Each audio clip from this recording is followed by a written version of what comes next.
Hello guys, good morning সবাইকে।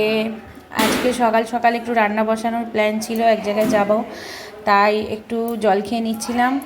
খেয়ে নিয়ে তারপর রান্নার দিকে চলে গিয়েছিলাম। সকাল সকাল আজকে রান্না করেছিলাম পেঁপে সিদ্ধ, তো রোজই থাকে আমার মেয়ের জন্য, আর এটা ছিল ঝিঙে বাটা। ঝিঙে বাটাটা এত সুন্দর হয়েছিল, ঝিঙে বাটার রেসিপিটা তোমাদের সঙ্গে পরে শেয়ার করব। ঝিঙে বাটাটা এত ভালো হয়েছিল, আমার মেয়েরা বলছিল মা এই দিয়েই ভাত খাওয়া হয়ে যাবে। আর অনেক দিন ধরে ভাবছিলাম পটল পোস্ত করব, পটল পোস্ত করেছিলাম, আর ঢ্যাঁড়স দিয়ে বড়ি দিয়ে ঝাল, আর ডিমের কালিয়া, মানে সম্পূর্ণ আজকে সমস্ত রান্নাই আলু ছাড়া ছিল। আলু ছাড়া ছিল, আমার হাজব্যান্ড তাই খুশি হয়েছিল। আমার হাজব্যান্ড আলু ছাড়া খুব একটা খেতে চায় না, কিন্তু আজকে রান্নাগুলো এতই মানে বলছিল ভালো হয়েছে, সেই জন্য ঠিকঠাকভাবে খেয়ে নিয়েছে। তারপরে মেয়েদের খেতে দিয়ে দিয়েছিলাম, খেতে দিয়ে এটা আগে শ্বশুরমশাইকে দিচ্ছিলাম, তারপর মেয়েদের দিয়ে দিলাম। মেয়ে ওই যে ঝিঙে বাটাটা খেতে খেতে বলছে মা দারুণ হয়েছে, দারুণ হয়েছে।